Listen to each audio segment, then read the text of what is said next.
Oh my god, it is currently like 10 o'clock on a Sunday and I'm here recording this video for some reason. I don't know what I'm doing here. But yeah, let's just get right into it. Alright, ladies and gentlemen, so if you guys have been living under a rock, which maybe you should be, Rent a Girlfriend season 3 has just ended today, and not today, it ended Friday, but shut up. It ended, and pretty much I just wanted to talk to you about it, give you my thoughts and my breakdown of the whole show season so far. It was pretty rough, not gonna lie. I don't know why I'm watching this show or why I continue talking about it in the first place. So yeah, pretty much for those of y'all who do not know what Rent a Girlfriend is, spoilers for seasons 1 through 3 of the show, and I'll give y'all just a little rundown real quick of the main plot, if you guys want. But pretty much, Rent a Girlfriend is about a show about a guy named Kazuya who ended up renting a girlfriend because his ex-girlfriend dumps him and he wanted a girl to chat with, and whenever he finds out that that girl is only pretending to love him, he goes crazy and convinces her that she's a bad person, and then they go into this whole little chase of, them pretending to be in a relationship, and that pretty much summarizes the whole show. It's a very simple concept. It's very dumb. It's very unrealistic, but it works, and for some reason, and it's dumb again. It's just, yeah, it works. Shut up. So, anyways, that's pretty much the basis of the show, and season 3 gets into a lot more of some one-on-one time between our main guy Kazuya and the girl Chizuru. A lot of fun stuff happens throughout the show this season that ultimately means nothing in the end. It's a very pointless. It's very pointless. The show is so pointless. I'm just gonna, screw it. We're just getting right into the gripes of the show. It's a bad show. It's not a good show, and I don't know why I continue to watch it, because pretty much the show follows a simple concept of what I call a cycle for pain and high hopes, and then ultimately nothing in the end of what comes out of the show. So pretty much it follows a simple little formula here that I'm going to be explaining to you all very simply. Alright, we're going to do this in like less than a minute, okay? This is how a normal episode goes. We have a problem between a character and our main character. They end up talking, they get a little frisky, get a little, maybe something, some action, and then all of a sudden, nope, pulls it away. They go back to being friends, episode ends. That's Rent a Girlfriend for you in a nutshell. It's a very, excuse my French, blue balls type of show, in the sense of how you think something's gonna happen one episode and then it just doesn't go anywhere, and then it never does, and then that's pretty much the whole show. It's sad that there's so many better rom-coms animes out there, such as stuff like Dress Up, such as stuff as Married Couple, Bunny Girl Senpai, even I'd argue, is a lot better than this. Horimiya. There's so many other good shows out there with concepts and stories pushing through. Even Love is War. Love is War has just had some climatic stuff happening in its show. And Rent a Girlfriend seems to not be following this formula and sticking to its own path, and it has been very disappointing, because I had a very high hopes in the first season of where this story could be going, and now I know that in the manga as well, there's nothing that happens. It's the same story and the same thing every single episode that just goes on and goes on and goes on. It gets your hopes up. It says that, oh, this is gonna happen soon, maybe, question mark, and then it just doesn't happen. So yeah, it's a little disappointing to see how slow the show has progressed over these past 3 seasons. I really feel like no progress has been made whatsoever between the main character and Chizuru. Not only the main character with Chizuru, but as well as the other main girls of the show that it centers around so heavily, such as Ruka, Mami, Sumi, and now this new girl that just got introduced. It's very sad. The show has so much potential, I felt, and it has such a good fun cast, and it just kind of goes down this bad rabbit hole of just being afraid to, I think, play into some of its hidden strengths that it has. Or maybe it's not even that it's afraid, it just knows what it works, and people will continue to keep watching it like I will, stupidly and idiotically, but I just still continue to watch it anyways. This is so bad, dude. This is really bad. So yeah, it's a flawed show. It has a lot of issues, and I just don't like it. And it kind of gets to the point where I feel like it has almost ruined the show with how they have played with this concept and how they've continued to go through and say that nothing in the show matters because at the end of the day they're not going to get together and we're just going to continue following this pattern. It's really kind of, I feel like, tainted the show in a way by making these characters so unbelievably realistic. We have Kazuya, our main character, who has just in one of these previous episodes in the season spends a full day with Ruka, his main girlfriend in the show currently. Yeah, that's right. He has a main girlfriend, Ruka. He is actually married, or not married. He's in a relationship with Ruka, and he. In this episode, we see how wonderfully she treats him and how she genuinely likes this man for some reason. She likes this dude. She really likes him, man. She likes him for real.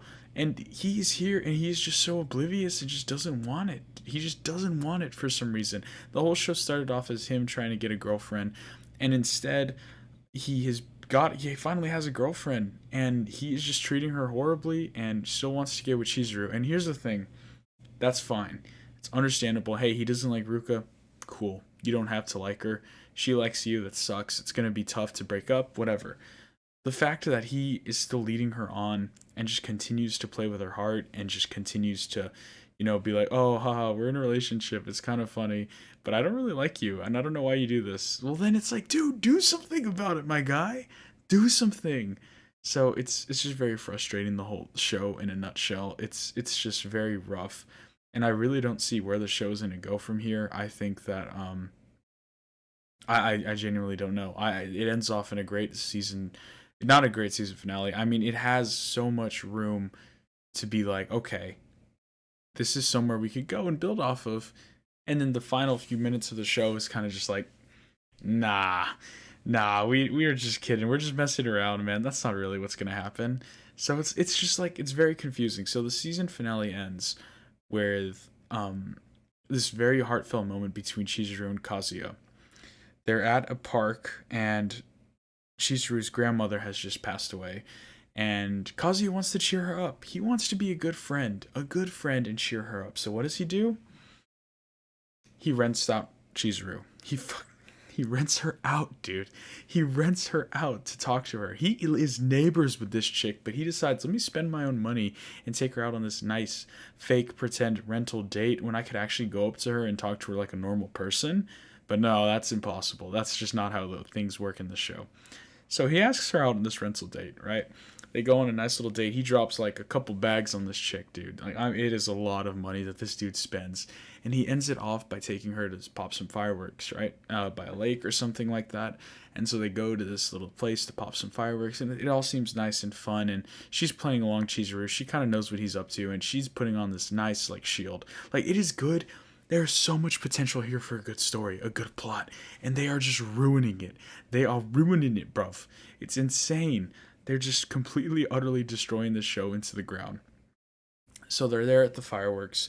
They're popping them. Kazuya's like, all right, I'm going to go grab some water real quick or something to, put out the fireworks or something, when they're done with them. So he goes off. We get this little heartfelt moment where Chizuru starts, we kind of see how she keeps all her emotions bottled up inside of her, never wants anyone to see, but she keeps them deep inside of herself, not letting anyone else see them.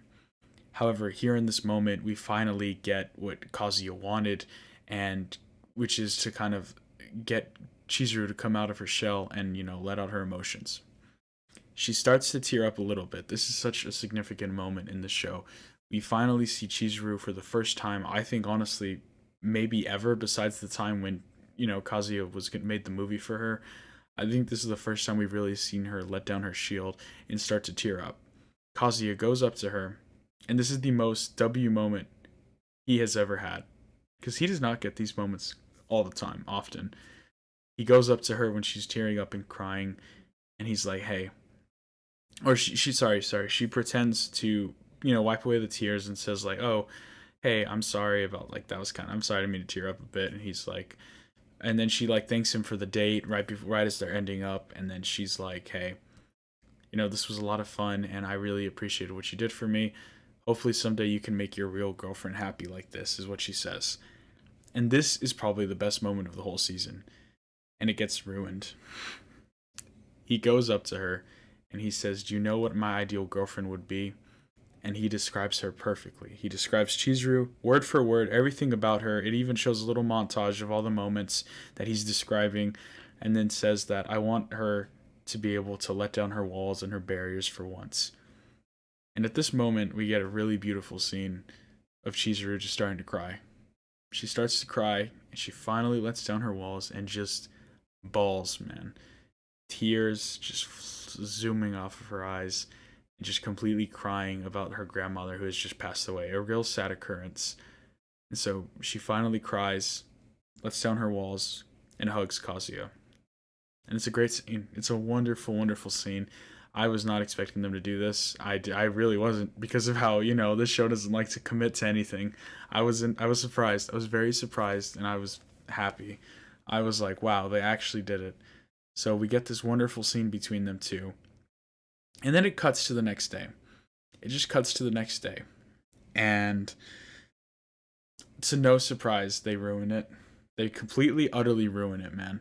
They ruin it by making it just pretend like nothing ever happened. Kazuya is obviously like something happened, and he wants to talk to Chizuru about it. He doesn't know how to because he's an idiot. Doesn't know how to, doesn't know what to say, doesn't do anything. Just doesn't know what to do, so he tries to go up to her. She completely ignores the whole situation, and they just kind of leave it at that. And my one thing that pisses me off about the whole thing is there's a key thing that I said in that scene that happens. He says his ideal girlfriend. He says in that moment, his ideal girlfriend is Chizuru. When he's describing to Chizuru the ideal girlfriend that he wants, it's clearly Chizuru. Obvious as day. Obvious. And then it even ends with Chizuru crying just as he requests. And I mean, dude, is that not a clear sign? Is that not a clear sign that he's in love with you? And Chizuru even addresses this, and all she says is, what a weirdo. Like, that's it. Obviously, she's being sarcastic, and she just pushes it aside. She pushes it aside as if nothing ever happened. And that's how we end the season. They go to the premiere of the movie, have fun, they all go to an after party, and they're friends again. That's how it ends. That is how it ends. Nothing. There's no conclusion on this. If will they, won't they. It is just continue to do what it always does and just pull at your heart and then just kind of leave it there. No, sorry. Nothing's going to happen. We teased it a bit. It's not happening. They're not getting together. Are you kidding me? Why would they do that? Yeah, it's very cringe. God, what the hell am I talking about, bro? This is so sad. Yeah, no, it is what it is. It's a very disappointing show. I just wanted to make this quick little video to explain the season finale of the show and how I think it kind of cemented to me how this show is not going anywhere, and it's very sad. At a time where I feel like rom-coms right now have been pretty stale. I mean, except if you're a Horror Mia fan, then you've been eaten the season. But I feel like there hasn't been anything on Dress Up. Nothing else coming up really with any other rom-coms I know. So it's just been a little sad seeing that Rent a Girlfriend is so popular, and I feel like it shouldn't be this popular. It's very sad how it just does the same stuff over and over again, and it doesn't really progress. So yeah, I don't know. I just wanted to make this quick little video discussing that. Sorry that there isn't a podcast this week. Me and Ben have been super busy. I am busy with school and classes, but yeah. Anyways, I hope you all enjoyed the video. I've been Joseph from the Otaku Brothers podcast, and I love you guys, and I will see you guys later. Arrivederci. Peace.